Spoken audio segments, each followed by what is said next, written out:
Hello, everybody. Welcome back to DND404. I am your DM, Tony, and joining with me today are the other famous signature moves I put and suffer upon my enemy, for he is standing between me and glory. At the top of the ladder, on the cage with the hanging suitcase filled with $1 bajillion, is the one and only ripped, physically fit, muscular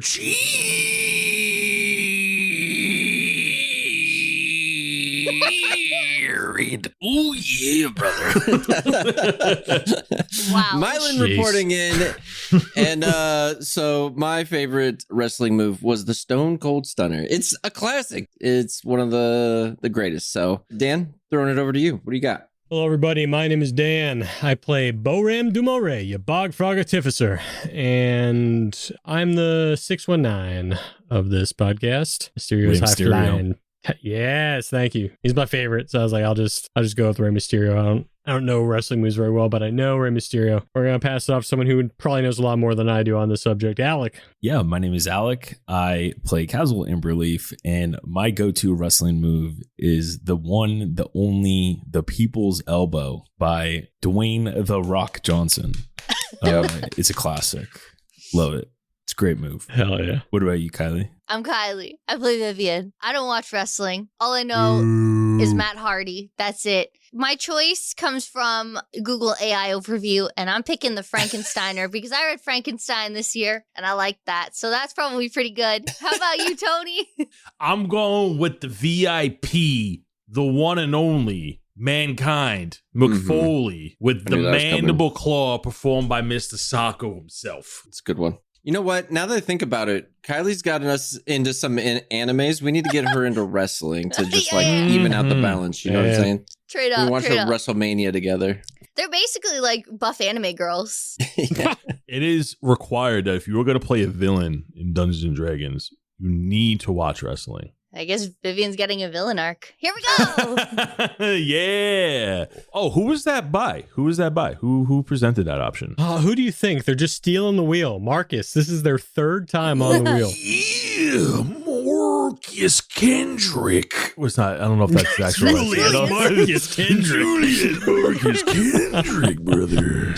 Thank you, Marcus. That was a really good one. And you know the deal. Before we get to the recap, we gotta do the rundown, brother. And today's rundown is brought to you by Dan. I prepped. It's brought to you by Dan. I'm really pointing to myself. Hello, everybody. It's that time of year. We're doing an art contest. We need fan art. It is my favorite part of podcasting. It's the only reason I do podcasting, to see fan art from you wonderful people. And we have something special, though. It's going to start in May, and it's going to end in May. We will have a submission link in the Discord. So you must join the Discord to submit in that area. But you will get disqualified if you do not follow this rule. You must draw things from the comments of this episode. So go down below, comment what you would like to see done of fan art from either this campaign or the last campaign. And whoever draws the best one, we'll do a video on it and we'll vote on it. We'll get a special loot box that includes a lot of items from past loot boxes and other things that, relate to D&D. So check that out in May. But for now, join the Discord and we will already have a section up where you can start talking about what you want to draw. But without further ado, it is time for the recap. In a cave where Boram identifies a force ladder and the group travels across the weird water in a keelboat, one red panda discovers what it's like to eat magic purple leaves. A pink tiefling talks it up with an underdog jellyfish as the group checks out books at a creepy library on the 3rd floor, while a bronze Eladrin brushes up on human arcane history. Boram discovers some crazy acid. Kaz'il warns the group to be careful. Vivien disrupts the magic circle, holding a zombie beholder at bay with Garrick's sword in it, possibly dooming the party to a total party kill. And Myelin finds a wicked cool dinosaur book. Bard, play the intro. Disgraced in the Heartland, a star could set things right, manufacture the magical, and return a soul to light. From a scorched, fractured forest to twilight in discourse, cleanse the in this swamp of deceit and remorse. Help us conquer the shadow, dawn with a bright glow. We'll find where we belong, but what will await us when all our secrets are gone? Bonjour, bonsoir, and au revoir, and welcome to the land of Umbrea. Name's Boram, your bog frog artificer. Enjoy with me's a rich rogue, pompous paladin, ravenous repena, and a gramophone in the sky. And this is DND404. Boyos, Girlo, welcome to session 22, where we pick up the top of the round of initiative, where the session was ended on the lair action. Now picking up on the same initiative, initiative 20, before the four of you in the center of this room once glowed a powerful glitching glyph that has disappeared. Now awakening this destroyed, decrepit, impaled beholder. The beholder is currently pinned to the floor by the sword. The sword is stabbed through the main eye, out its mouth, into the floor as it's standing like some sort of token, totem, or ornament in the room. Its body is moving from left to right while the sword remains stuck in the floor, but it is wobbling within the crushed stone. The combat initiated as a radial flame, a wall of purple fire emanated from the center of the room that everyone had to make a saving throw for before taking fire damage. There's two things I would like to mention to you before we go into this fight. One, every major combat that we have, all of the creatures' rolls will be made above the table. No roll will be hidden, and thus the dice truly tell the story here if one's fate should be decided. Two, a mechanic of the fight is that purple flame is not going to be the first time, and if you would like to automatically succeed that roll, which is a dexterity saving throw of a DC 14, if you take the dodge action during your turn at any time, you automatically succeed that saving throw. The wall of fire was also 5 feet high. Did not go above that. Take that knowledge and use it as you will. And we're going to go ahead and start the first round of combat. On initiative 20 was that wall of fire. We're going to move to initiative 18, which is Boram. Boram, you are currently on the southeast part of the room behind this pillar, which the fire did break away from as you had some cover from it. Now, this beholder is terribly mangled and destroyed. It looks more undead than it does alive. What are you doing on your turn? With Vivien on deck on initiative 15. Oh no. All right. Well, we got to try some things out here.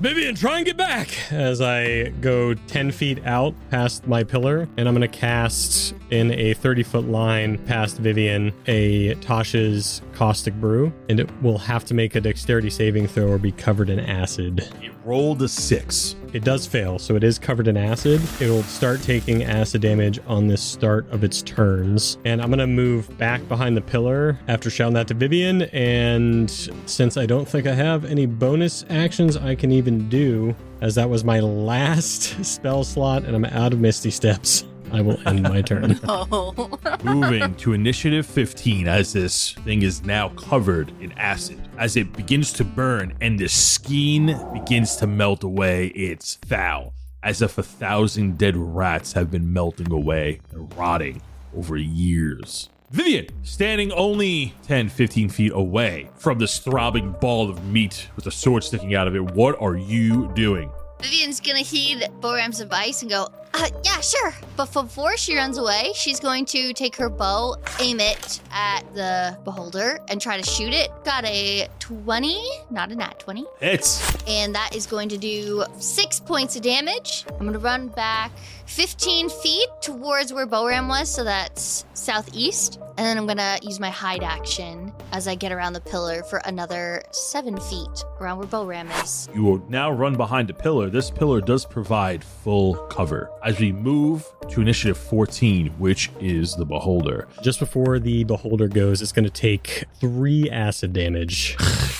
Now, I'm going to go in initiative order here. Boram, please roll me a d20. Let me know if you get a 14 or higher. 5. Nothing happens. As the beholder begins to wriggle in place and the sword becomes looser, it is still currently stuck in place, but now you hear gargled screaming as if it's choking on the blade itself as blood begins to spew out of its mangled, hanging mouth.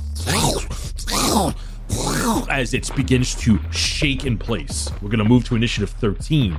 Kaz'il. The beholder is currently looking at Boram, or You don't know where it's looking. So its main eye almost seems rendered because of the blade that is sticking through it. okay. Now, the other tendrils, some of them have eyes, some of them do not, as they look like they were cut off or destroyed. You see about 9 loose arms just kind of flailing. This thing is like flailing in place. So it's Okay. technically not looking at anything. However, seeing how many eyes it does have, you get the sense, and you have knowledge of beholders. They're not uncommon to hear about. This thing can potentially always see everything with the amount of eyes it has. Okay, so if I am familiar with beholders, would I know what type of damage they normally inflict onto people? Give me a history check of a DC 13. That's a 7. You do know they shoot lasers, as textbooks and tomes would suggest on history of it, but you're not sure if it's anything specific. Okay, so what I will do is, as an action, I'm going to cast Sacred Flame. A flame-like radiance descends on a creature that you can see within range. A target must succeed on a dexterity saving throw or take 1d8 radiant damage. The target gains no benefit of half cover, 3/4 cover. By the way, I'm sorry, Boram. It automatically fails because it is considered restrained because of the sword. So, Boram, your Tasha's Caustic Brew would have automatically succeeded. I just forgot that. Oh. Little fun fact. Oh, good to know. Yeah. Because currently restrained by the sword. So that automatically fails and your spell goes off. Nice. So that's going to be 7 radiant damage. And that will be my turn. Moving to initiative 13, Myelin. He ducked behind a desk, and now after hearing all the commotion, he kind of peeks his head out and is real nervous. Seeing this thing shake back and forth is a bit worried to act. If I recall, the floating desks are how tall? There is one that's 15 feet high, and there's another one that's 30 feet high. That's what I was hoping for. Myelin, after seeing all the fire, he's going to run out from behind his cover and Misty Step as a bonus action up into the floating desk. What kind of desk is it? This is an alchemy desk, yes. Perfect. And he's going to poof up to there. And now he has kind of a top view down on everything. Is anyone look like they're in trouble currently? Do I notice that the monster's looking at anybody or about to pounce on anybody? Same information to Kaz'il. You don't know if it's looking at anything, but it has a lot of eyeballs, so you can assume that it can see everywhere. In that case, once Myelin gets his eyes on this monstrosity and shaking back and forth, he is going to reach out with his hand, try to cast Disorienting Whispers. So he reaches out and whispers a melody to the creature. Okay. It has to do a wisdom saving throw, which I know Beholders isn't probably going to work, but Myelin doesn't know that, so he's going to give it a try. Got a 16. So it has. So it takes half of 9 damage. So half 9 is 4.5. Rounds down is 4. So Vivien and Boram are kind of to his left, and Kaz'il's off a little bit to his right, and he's going to shout down, "What did you do?" And that's going to be the end of his turn. As you move to initiative 20, which is a lair action, as another wave of purple fire emanates from the center, from the sword, and extends to the edge of the room. Kaz'il, only you need to make a dexterity saving throw of a DC 14, as Boram, Vivien are behind full cover, and Myelin is 15 feet on top of a desk. I got a 13 because I have -1 to dex. You're going to take 3 points of fire damage as the flame just bursts out quicker than you expected before you can jump over it or move out of the way behind something. Moving to initiative 18, which is Boram with Vivien on deck. Boram, what are you doing? Myelin! As I see him up on the desk now. Safety first! As you see him put his goggles on and his lab coat is already up to his nose. Oh man, I wanted to wait on this. Maybe investigate it a bit, but I don't care to stay here any longer with this. Boram will get out from behind full cover and go 15 feet closer to this beholder, and he tosses that greater acid vial that he just got onto it. Okay, you go ahead and throw. It needs to make a saving throw of what? A DC 14 dexterity? But it automatically fails because it's Because restrained. it is restrained, absolutely. Go ahead and roll that damage. And that is going to be 33 points of acid damage as it crashes onto the beholder. Ooh, as the acid crashes down onto the beholder as it begins to flail more, and you see the sword is almost like shaken loose as it's violently shrieking in pain. The gibberish becomes louder and louder as you hear its teeth slamming on the steel of the sword. And as acid is like flickering all around, Boram's kind of like tumbling away from it back behind the pillar. This thing's scary. All right, who's next? As I end my turn. As we move to Vivien.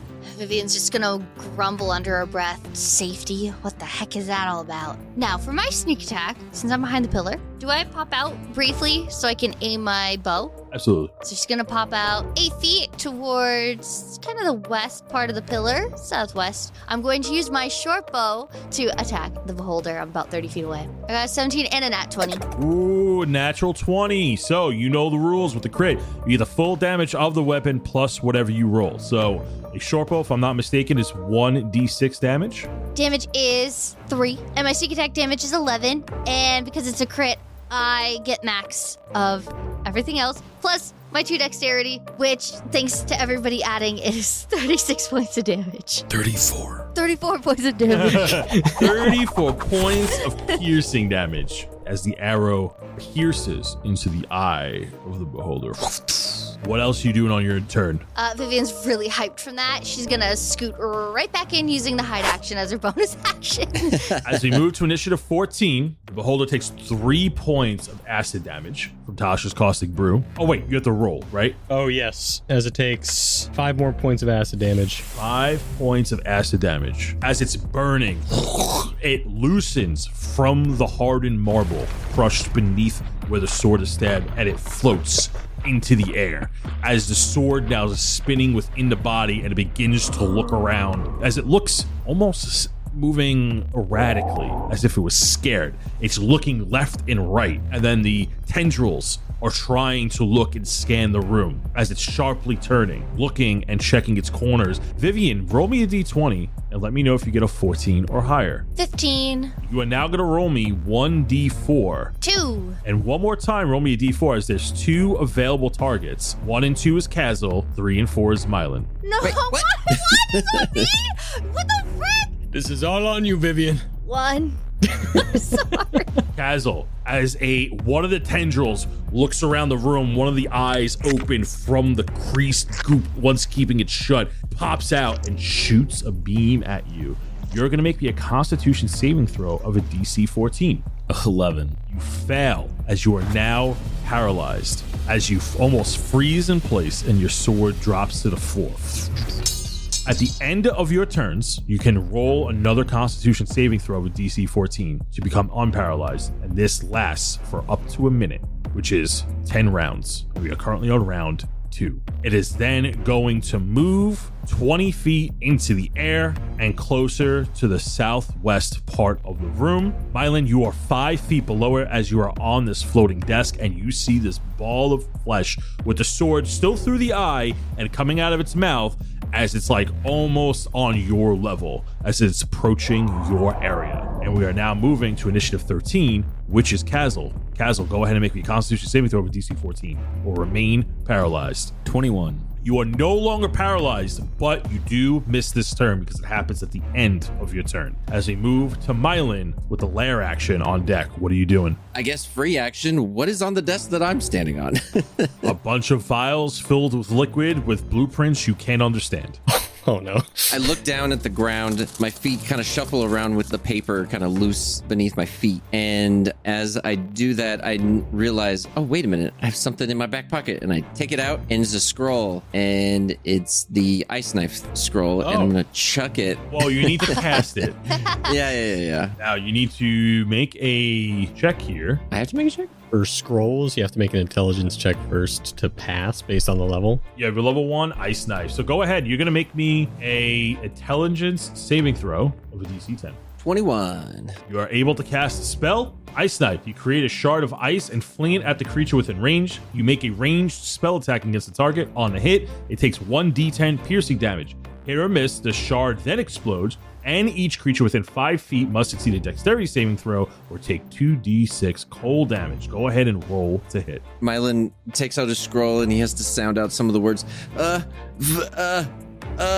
ice knife, and then that's what causes it to conjure. So I have to now hit with it, correct? Yeah, you're going to make a ranged spell attack here. Ooh, 24 to hit. It's Does 7 points of damage. 7 points of piercing. It needs to make a dexterity saving throw. DC 13, because that's your spell modifier. Passes with a 16 and does not take that additional full damage. As this knife whoosh, pierces its body. I'm going to spend one of my psionic dice. Mylin's gonna misty step north to the cabinet that had all the potions and acid and whatever else on it, and kind of stay as high as he can on that. And he's gonna wait there as he looks down at Kaz'il. Kaz'il, gotta get up. We got things to do. No time for nap. Nap. I'm not laying down. You sleep with your eyes open. I was paralyzed. I'm standing up. That's how you sleep. I seen you. As we move to initiative 20, which is a lair action, as a horizontal flame radiates out from the center of the sword. Nobody has to make any checks here because nobody's on the same level as it or within 5 feet of it. And it's going to go to initiative 18, Boram. Boram pops out from behind the pillar. He's like, all right, you ain't never seen anything like this, though. And I'm going to shoot a poison spray at it. Roll it. Nat 20, as it takes 13 points of poison damage. 13 points of nothing. Yep. As you see I had a feeling. that it does not affect it and the poison drips onto the floor. How you like that?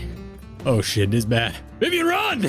Boram, before you make the second half of your movement, it is looking at you and it speaks in common as your presence is revealed. Human, filthy, treacherous, human. And it's going to use a reaction to that attack. Oh boy. You see, as if it's looking around very sharply, it looks at you with its words almost stabbing like knives. You get the sense that it does not like you, but it does not want to be near you, and instantly moves, and it moves in the opposite direction, 20 feet. Past Kaz'il and more close to the Myelin. It has its main eye, where the sword is definitely focused more on you. What in the world? Please roll me 2d20 and let me know what the lower number is. Nat 1. As it like moves away from you, almost out of fear, you see one of the tendrils that it shot one of its beams from goes to aim at you. However, it does not have an eye at the end of it, and nothing happens. And we're going to continue with your turn, as that was its reaction. Boram immediately rushes back to the pillar.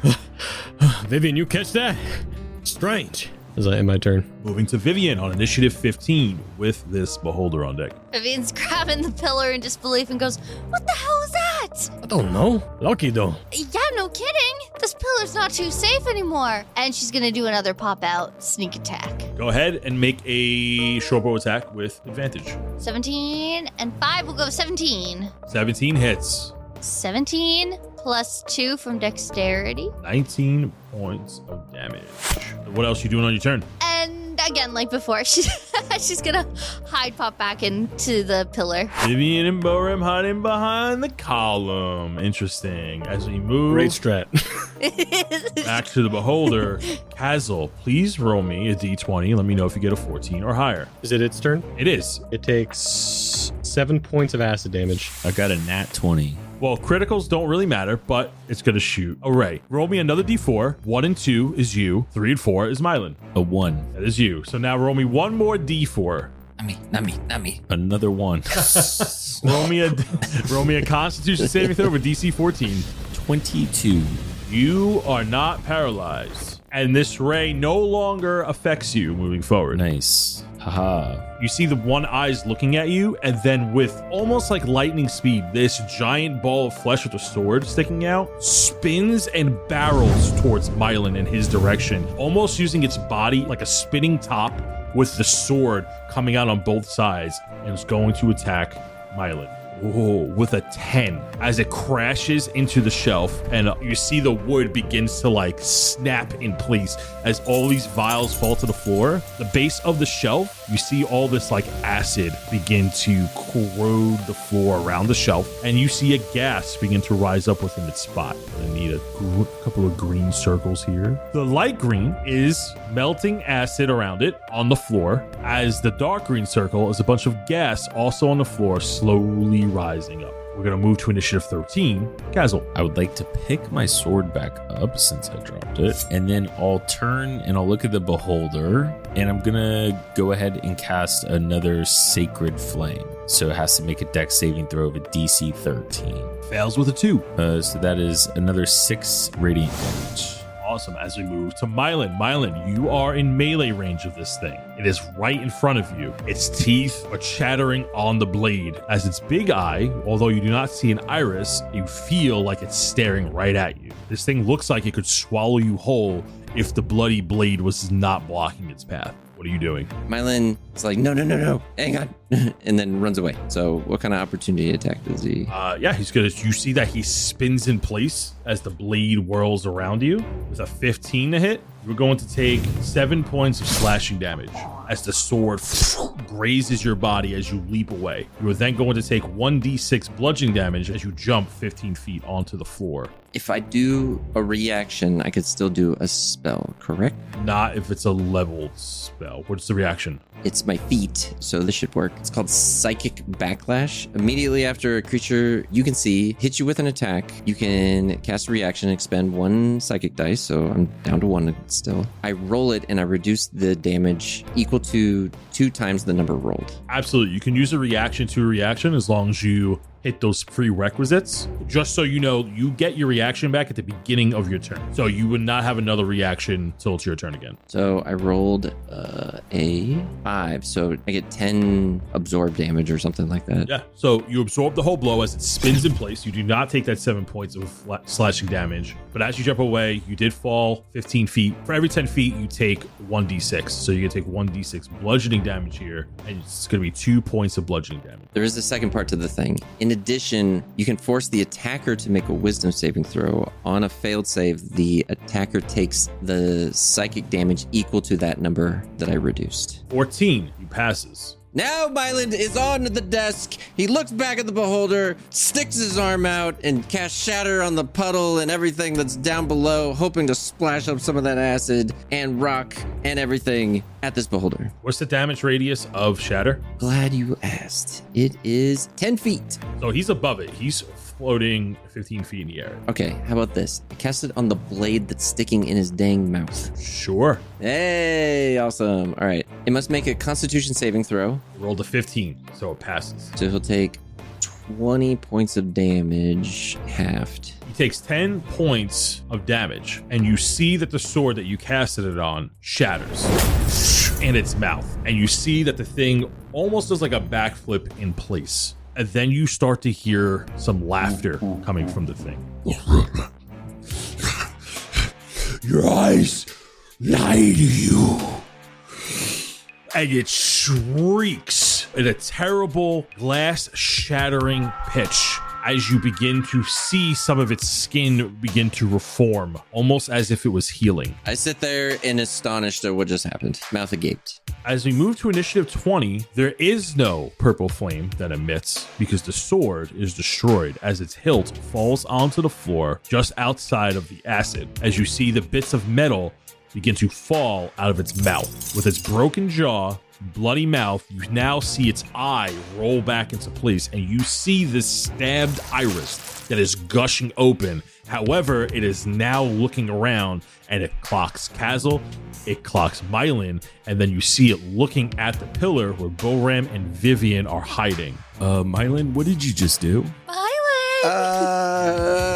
He's scrunched down at this point. Boram, what are you doing? I would like to climb up halfway up the pillar if I can. Sure, it's like destroyed enough where you could definitely like get your fingers and feet onto some like loose. This room is very much destroyed before you got here, and now with the destroyed shelf and everything, it's looking way worse. But yeah, you can definitely start to climb up it, so it's going to be half your movement speed total, so you can move up to 15 feet.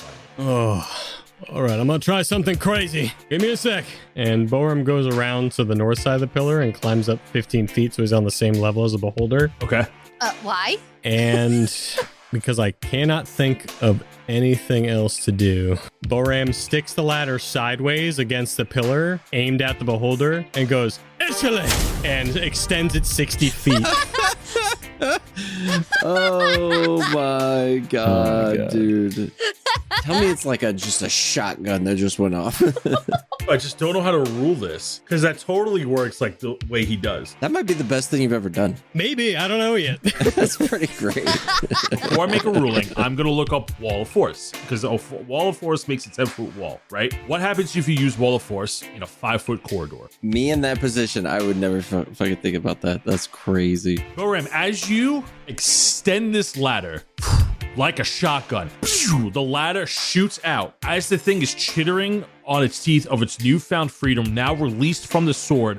It gets pushed back as the ladder goes through the mouth as this beholder gets slammed up against the wall 20 feet. It is now immovable as the ladder is immovable. I'm going to treat this as fall damage. It's going to take 1d6 force damage per 10 feet it is moved from the space it got impaled on. And it is pinned against the wall. It is once again considered restrained, and it will stay there until the ladder is retracted or the spell of the ladder ends. 5 force damage. It takes 5 points of force damage and is restrained and pressed up against the wall. As the shock of the cavern in the library forces Boram to almost fall as he's now hanging off the ladder. I take your word, did it work?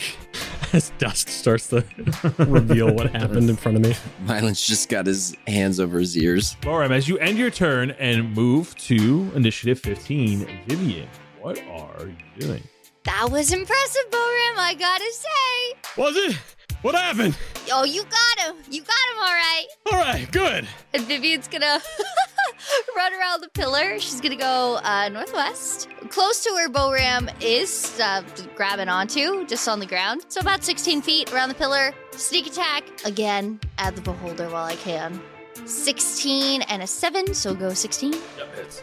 Got 3 points of piercing plus 5, so that's 9. Plus 2 for dex is 11 points of piercing. Vivien's then gonna do what she's been doing this whole time, and she's gonna go right back behind the pillar. Great work, Boram. Listen, I do what I do. As we move to initiative 14, Boram, how much acid damage? 3 points of acid damage. As you see the main eye in the center of the beholder begins to look around frantically, you see that its tendrils begin to also wiggle frantically. It is going to speak in a muffled tone because it's chewing on a force ladder. I think it's a dream, a red bitch. And it shoots lasers. Everybody roll me a d20. Let me know what the 2 highest numbers are. Except Vivien. 14. 15. 8. Kaz'il and Boram. Kaz'il, roll me a d4. 3. Roll me a Constitution saving throw of a DC 14. I thought I was no longer affected by the beam. You are not affecting by the paralyzing ray. You are not being hit with the paralyzing ray. That second d4 is you're rolling to see what beam hits you. Constitution saving throw, DC 14. 14.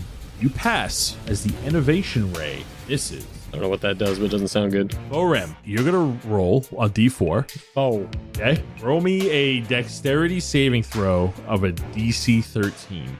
Oh, 11. You take 10 points of force damage. Oh, no. As you are hit with the disintegration ray. As the innovation ray shoots at Kaz'il, you see this greenish beam shoot towards him. The ray that shoots towards you, Boram, is this black ray with a white number glowing through it, and it is corkscrewed by an additional beam around it like a spring as that shoots right into your back because you are climbing on this column. Are you wearing anything magical on your back? I just got normal armor on. Okay, so as it hits your chest, it goes through your shirt. Like your clothes that you had on are disintegrated. The mark it left you is badly bruised and you are bleeding from that spot. But any material is gone. Oh, this is one of my good shirts. And it cannot move. It continues gibberish in its spot as we move to Kaz'il. I will just continue to cast Sacred Flame. And then I guess since he's pinned, he automatically fails the dex saving throw. He will take 8 damage. That is my turn. To Myelin. Myelin's still kind of hiding behind some books that are on the top of this bookcase as the ladder kind of jutted out or just over his left shoulder, sticks his head up, looks around, sees Boram did something awesome with his goggles on, and he slowly puts his goggles down just to be a cool guy also. He's gonna turn and look at the monster that he can kind of see since it's dark in here, and he's got sunglasses on essentially, and he's going to cast Mind Sliver. Fails with an 8. Takes 3. 3 points of psychic damage. As we move to initiative 18, Boram. Boram will climb 15 feet down to the ground, really in pain, stumbling over as he uses a dash action to make sure he gets fully behind the pillar. And as he's kind of peering around the pillar, can I do like a bonus action check of some kind to see if I feel like it's gaining health back rapidly and if it would be a good decision to stay or leave? Make me an insight check.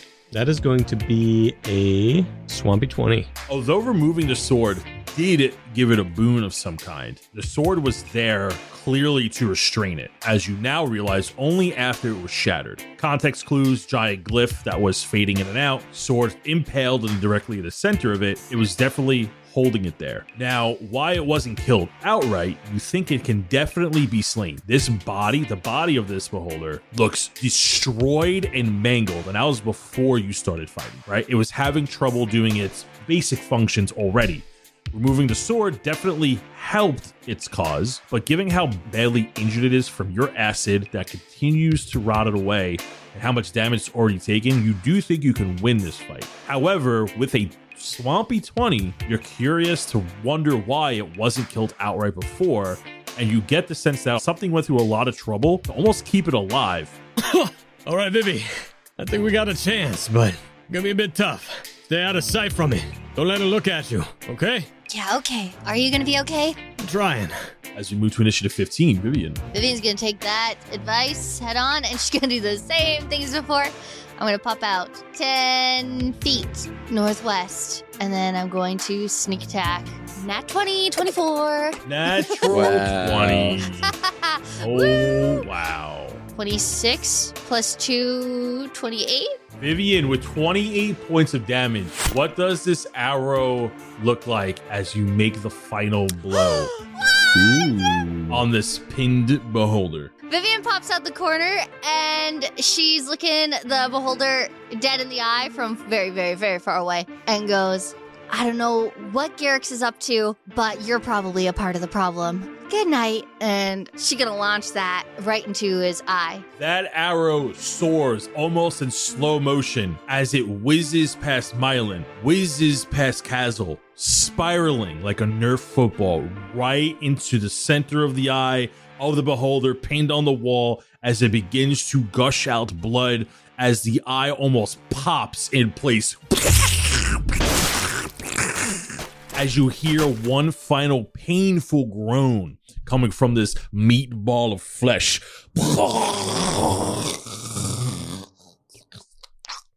And you see like a deflated balloon that has just been popped. You see the flesh now sag around the force ladder. You see Boram climb up defeated. Oh, come back. As he pulls the ladder back and puts it back into his bag of holding. The beholder is now on the floor, completely flattened and gushing of this green blood. Mylin's gonna take off his goggles, and then as he was like getting ready to run up to it, he like takes them off, and all of a sudden he's like, "Oh, it's dead. Okay, what happened?" Vivian's gonna start jumping around going, I killed it, I did it. You guys see that? You see that? I did it. Yeah. Nice. Vivian's gonna walk over to Boram and check out the damage on his chest. He's like back against the wall on his butt, smoking already. This is a lot of pain. And Vivian's gonna pass over her health potion. I think you could use this a little more than I can right now. Oh, I appreciate that. Yeah, I can make more of these later, so thank you. You're welcome. How's everybody else doing over there? Mylin's on top of a shelf and just gives the thumbs up. Kaz'il will just say, "Yeah, I'm okay. Nice job." And I want to kind of walk onto the glyph in the middle of the room and like take a look at it. The glyph is gone. You do notice something else in the room as the sword is now shattered on the floor. The yellowish force wall in front of the cave. This cave that looks like it was constructed between two bookshelves on the eastern side of the room is now gone, and the cave is now accessible. However, it looks like a pitch black void still. Can I go over and see if I can see into it? The closer you get to it, just remains pitch black. Yeah, I guess I'll wait till everyone's ready to head in. I just want to check out the Beholder real quick, see if we can get a piece of that sword to check in about Garrick's. Yeah, we need to bring that back. The sword is completely shattered. There is no remnants of it on the beholder itself, but you do find the hilt of the sword near the pile of assets that now has subsided into the floor, staining the blue cracked marble floor. The hilt is like a gold-plated steel. There is a gem in the crest where the blade would meet the hilt, and that is green. And the leather straps on the handle is also green, matching his armor set. I'm going to take this back to Ophelia and Charles, and I'll see if they can take this to the right people to analyze for us. And she's going to store that hilt away. Go ahead and add Garrick's sword hilt to your inventory. Hey, Myelin, you look real cool out there. I mean, the ladder? Yeah, glad that worked. And I'm scratching the back of my head. I would never have thought of that. That's crazy. Oh, it just popped into my head. Had to think on my feet, because I didn't have much else to do. And he takes his goggles off and opens up his lab coat. I need to fix my lab coat when I get back. It's burned to hell. Mylin's going to get ready to get down from the bookshelf, but in the meantime, since there's a little downtime, does he find anything? Maybe there's a scroll up here. Let me take a look. You're using a search action. Go ahead and make me a perception check. 14. Roll me a d4. 1. You find a tome within the book, and this one sticks out to you because there's a bunch of leaves within the pages, almost like if they were sprouted from a vine. And you see, as you open the page of the book, you see magically appearing within the pages a small tree blossoms. And on the small tree are all these tiny oranges. Go ahead and roll me 1d8 plus 10. 15. 15 oranges sprout on the tree. The tree is about a foot high, and you see all these little tiny mandarin oranges pop out. Right. 14 oranges. Very cool. As he eats one. As you eat one of these oranges, you heal for 1d6 plus 4. Oh my god, I feel great. Boram, you should try one of these. Now roll me 1d20 plus 8. I got a 25. There are 25 pages in the tome. Minus 1, so 24 pages. You have the Tome of Oranges. Upon opening the tome, a small orange tree blossoms between the pages like a pop-up book, producing 1d8 plus 10 oranges. As a bonus action, a creature can eat an orange and heal for 1d6 plus 4 damage. The tome contains 1d20 plus 8 pages. You have 24 pages. A page is consumed every time a tree blossoms, and a new tree sprouts every time the tome is opened. Closing the tome makes the tree go back into the tome and cannot be removed from it. So you open the tome, it sprouts a tree. The tree has all these oranges on it. If you close the book, the tree and the oranges that were remaining go away, and a page is removed from the book. You can essentially generate a tree 24 more times. You cannot remove the tree from the book. How long do the oranges last? It stays until you eat them. Oh my god, guys. Food's on me. I got you. Okay. And I look at Kaz'il and Vivien shakily and eat the orange. As Mylin's up on top of the bookshelf, he just starts chucking oranges down. Take one of these. They're delicious. They're amazing. You'll feel great. I got one already. As Vivien catches one, she's going to look up to Myelin and go, I'm really proud of you for not eating that scroll earlier. Eat as many oranges as you'd like. What? What are you talking about? Wait, this is great. And Boram looks at his chest and it's healing up. Dang, all right. How many do you give to each of us, I guess? 3 each, plus 1 for you? Yeah. Hey, Dendron, what you seeing, Dale? Nothing. It's still blocked. I guess we'll just have to go in once everyone's ready. Oh, yeah, I mean, it's not blocked. We can walk, right? It's just... Well, no, it's you can't see into it. It's kind of crazy. Should we all hold hands and walk in? Yeah, Kaz'il, hold my hand. I'm okay. Why not? Come on, we can frolic. Kaz'il just walks in. Boram immediately follows Kaz'il. My hands are kind of dirty from the oranges. I'm going to tie a rope to all of you. Rope? I don't want a rope. Here, I'll just get on your shoulder. Come here. Okay. I am sticky. Vivien's going to take Myelin and walk in. Myelin starts rubbing his hands on Vivien's shirt. Oh, Myelin, why would you do that? Thank you, buddy. No, it's sticky. And I walk in with Myelin. As they start fading out into the next room with a ladder. Just hear Myelin. As the four of you step inside the cave, you realize that you are stepping into magical darkness. As you go to turn around, you no longer see the arcane tower that you just had this fight in, but you are surrounded by darkness, but you can proceed to head forward. As the strange sounds of silence engulfs you, the more you walk forward, the more you start to hear sounds of nature, but you hear wind blowing and faint trees rustling in the distance. But that is all you hear. As you continue to walk, you feel a soft breeze on the other end of this darkness. As you walk out, you find yourself on top of the arcane tower. You are looking around, and you can look around the edges of the forest. You see all the trees bending away from the tower. You look over the sides, see all the dead birds that are scattered around it. With the incredibly tall rooms that you have just experienced, you do not feel that high up. You feel about 80 feet high in the sky, 80 to 100 feet when you've experienced depths way higher than that when you were inside. And in the center, you see this giant glyph of a crown of eyes painted on the center of the platform. Underneath it is this faint blue glowing glyph that are other circles just beneath it. However, it doesn't seem activated. What are the four of you doing? Vivien's gonna look over to the others and go, doesn't this look a little familiar? Hey, that's the same one on my hood. Yeah, the crown for sure. Hey, Paladin, take out that cloak that Myelin had. Okay. That's the same thing, right? Yeah, I mean, it's the symbol that we've been seeing all over the place. And Kaz'il will pull the cloak out. Pull the cloak out, and seemingly nothing happens. Yeah, and he looks around and he's like, so did you want to see it? And I hold it up for Boram. Yeah, I guess so. I kind of walk over to the big glyph holding the small cloak as he's kind of just eyeing them both. So the crown of eyes sigil that you're seeing is painted on in red paint. There is a blue glowing glyph that looks dormant. Nothing happens with the cloak and the sigil there. There's no connection between the two as you stare at it. A few moments pass as you're looking around, and you look up in the sky and you see that there's a bird coming into view. Then you see this blue glyph begins to glow. It becomes brighter and brighter and brighter, and once the bird crosses the bent tree line, you see something that looks like a magic missile shoot out towards the bird, hits it, and you see the bird instantly die as it falls into the empty grove. Oh. So that's how that happens. Could Vivien do an Arcana check above one of the blue circles?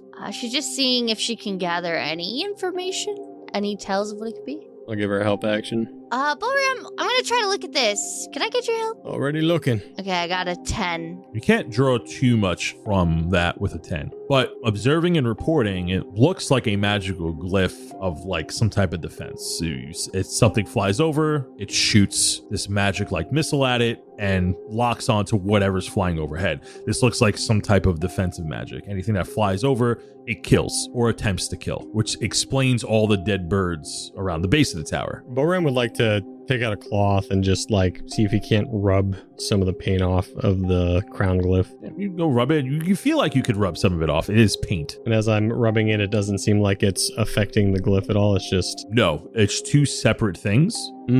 Okay. The crown almost looks like graffiti of some kind. The closed, but when you do rub it, you do notice that it's in blood. That's the paint used to make this glyph. Oh, dear. When the blue glyph is on the ground, shot the bird, Myelin got very angry. This was killing all the birds? No, absolutely not. Wherever the beam came out of, whether it's the center or the sides or wherever, he's going to shatter out of anger, and also see if he can destroy it. Cast Shatter. The ground cracks around it and rocks fly, and sure enough, the spell goes off. The glyph remains. Myelin, what the heck are you doing? It's killed all those birds. It's so rude. So rude. How dare it? Who did this? Don't know, man. Hey, Dendron. Let's go see where Silverhoof is, huh? Yeah. And Boram does want to go to the edge and just look off, make sure he's doing okay. You did not tie him up, correct? No. From your current location, you don't see him. Okay. You do see the handcart you park on the edge of the grove. You don't see the horse. It also feels a bit warm out. We're in spring before. It's a bit warmer out than when you went in. He's just good at hiding, right? I mean, yeah, I don't know. Maybe something happened and he had to take off. I mean, we've been up here for a little bit, We get him, don't worry. Sorry we was in here as long as we was. Kaz'il kind of doesn't say anything, and he kind of turns back and looks at the runes and just say, yeah, I mean, I don't have anything to get rid of this glyph. Yeah, I don't got any dissolvents or anything that do that, so... Mylin's gonna go to wherever the edge is where he buried the birds and just kind of sit on the edge and just kind of look over and stare at where the little grave sites are. And he's just frustrated that this is the thing that's killing the birds and he doesn't know what to do. Well, maybe we can go back to town and see if we can get some help from Ophelia and Charles. Maybe we should try the ladder, see if that sets off the lights, and see if we could just climb down. I think we can climb down. It'll still be a bit of an op after that, but at least we can do that. And you see Boram has his notebook out and he is sketching what he's looking at and just kind of copying down the blue glyph and the red glyph. Can Myelin take one of the rocks that's near him and see if it shoots a laser at it or anything? You take a rock, you toss it in the air pretty high. Nothing happens. It lands and crashes onto the top of the tower. I'm worried it's any organic matter that's going to set it off, but I guess we'll have to try. I mean, it looks like it had to be higher than that, though. Got a good point there. If it's not hitting us here, then I don't see no way we can't climb down. You're right. We should go get the beholder and throw it off the side. I think that might be a bit heavy, Myelin. Maybe we could come back a different time. Look at all these birds.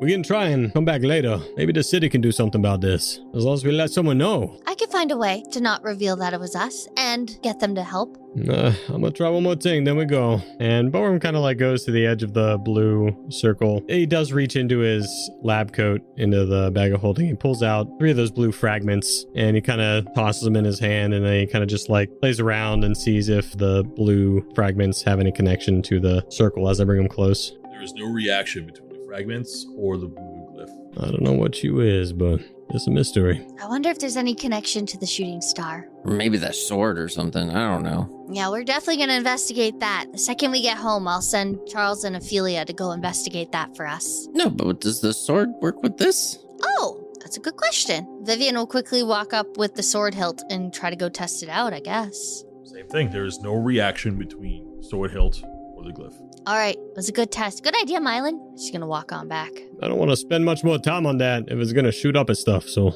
Yeah, let's go. And we're going to take some fall damage, but Boram's going to put the ladder straight down on the side of the tower, say the command word, and extend it 60 feet. I got a rope we could dangle from to drop onto the ladder. Oh yeah, you can tie it down at the end of the ladder. Yeah. That's a good idea, just so we don't take no fall damage. Vivien will go first to get that tied up. So, you look over the edge, you look down, and you drop this ladder. It extends 60 feet. You climb down. You have about another 20-25 feet to cover with the rope, and you taking your time. Sure enough, no magical bolts are shooting out of the top of the tower to hit you, as you are able to just tie something to it and make it down safely. I'm not going to have you make athletic checks or acrobatic checks here because you're taking your time and you're not under pressure. You land at the foot of the tower, and a minute passes, and the ladder retracts, landing in Boram's hand. That is a handy tool we got there. Ain't no lie. I like this. And Boram meanders back to the cart and he starts just putting some of the stuff that they got back in the cart. It was very difficult to bring the chest down with the fish. It was. You still have those frickin' fish? Of course I do. Myelin, what'd you name them? Foresight and Rodent. Foresight and Rodent. While they're doing that, can I go look for Silverhoof? Yes, as you go back to the road where this clearing's entrance was, we'll call it, you go back to the tree line. After a few minutes of looking, you're looking where the handcart is, you do see a lot of hoof prints around. And you see that like around the cart, there's normal hoof prints. You get the sense that he was trying to eat something. As you're looking around, a few minutes pass and you find him a couple of feet in the forest and you see him eating foliage that's around, healthier foliage that's far from the tree line, but maybe about 50 feet away from where the handcart is. You see him, you go up to him. While that's happening, Boram, you look up, as you look back up at the tower, going back to your handcart, you see that the sun is almost at its highest point in the sky, given the sense that it's around noon. Oh, man, I wish I found a phoenix feather. That would have been nice. Was there supposed to be one here? That's what I was told. At least they thought. Now that we know what's in here, maybe we'll come back when we're more prepared. I don't know if I want to come back. Yeah, I was going to say, I don't have a reason to come back.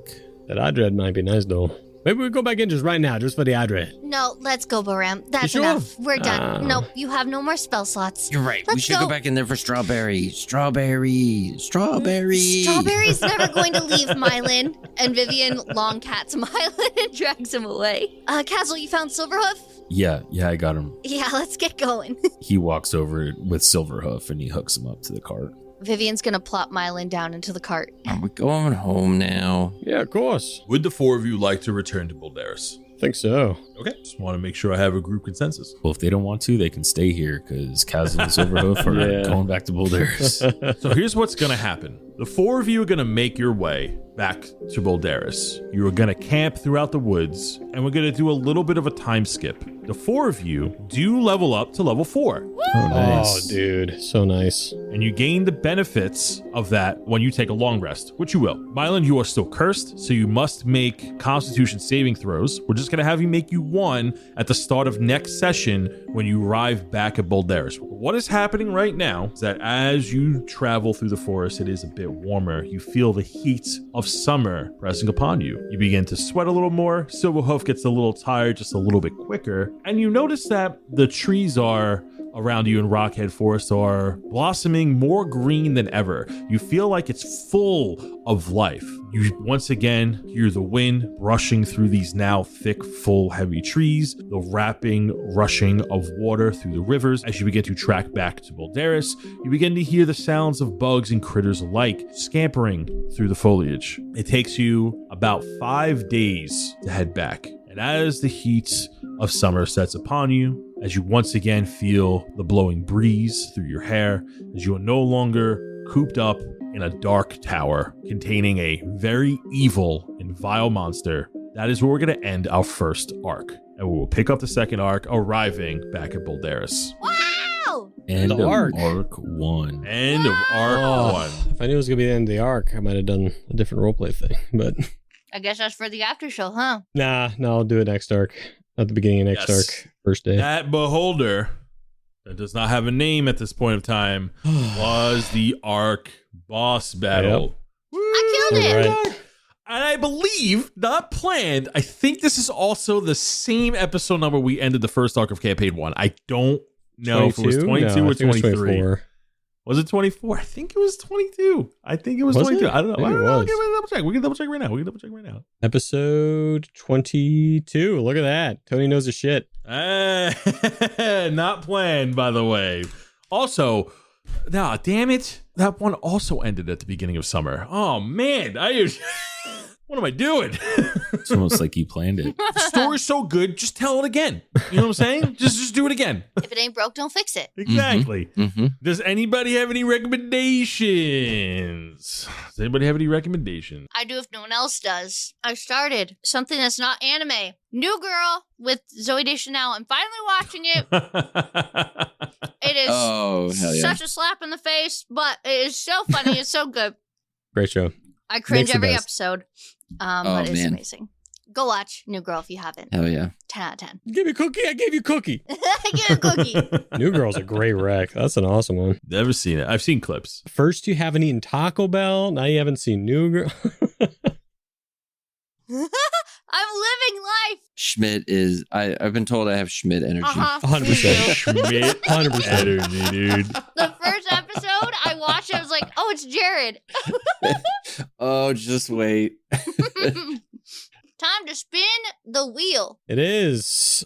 Ooh. Hey. We back on Alara. The recommendation from Alara is the 4 songs in my playlist that are in languages I don't speak, starting with the Forever Catchy Gundam style. Jared. First off, that's number 1 in my book right there. I love that song.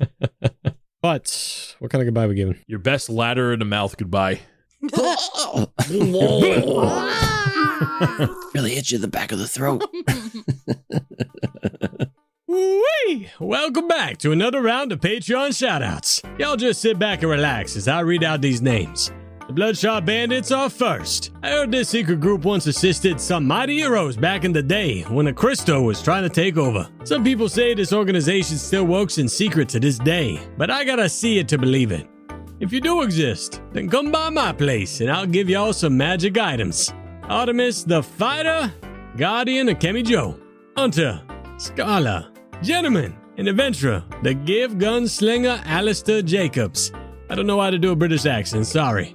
Also, the Dread, Lord Drama, the highest of elves, Master of the finest of fineries this side of Umbrea, the Rogue Changeling, Sly, Knockmark, Novo's biggest competition. Brandy Woodburner, the wand-wielding wood elf. Glorg Nightbreaker, the dwarven fighter. A pony lightbringer, elven cleric of Corellin Arethian. The Purple Hermit has entered the battlefield. And of course, Jason All. Next are the Sigil College alumni. I've always wanted to visit and share notes with the wizards over there. I heard they make some crazy good potions across the Evertone Sea. We got Mongo, the Yeti Giant. Sergio, the retired knight. Punk, the vagabond bard. David Lachance, Chartreuse, Charlie, Vexshay, the gnome sorcerer. And Isaiah Crane, the architect of Tall. And then last but not least, our Umbrea's heroes. Y'all better stop by to see me for health potions before you go on adventuring into those dungeons. I'm looking at you, man with glass. Jesus the Frost Dragonbone Warlock. Johnny Tar. John Carroll. Art the Iron Hammer. Drown the Barbarian Mobster. Cyber's Daywind. A Capybara Circle of the Forest Druid. Annie, Master of Weapons. Bjorn Battleborn, the Bombastic Brigadier Barbarian Half-Orc. Morgath, the Unbroken, Half-Giant Barbarian. Gad, the Lizardfolk Rune Knight. Flick, the Warlock who thinks he knows Cajun French better than me. Bree Carlson, Balasar Turnerov, the Eldrick Knight Dragonborn. Braum Ironspud, the Battle-Hardened Half-Orc Barbarian with an unbreakable appetite for glory. Thank you all for joining along. We always appreciate you adventuring with us. But until next time, I'm gonna go mix some potions. Au revoir.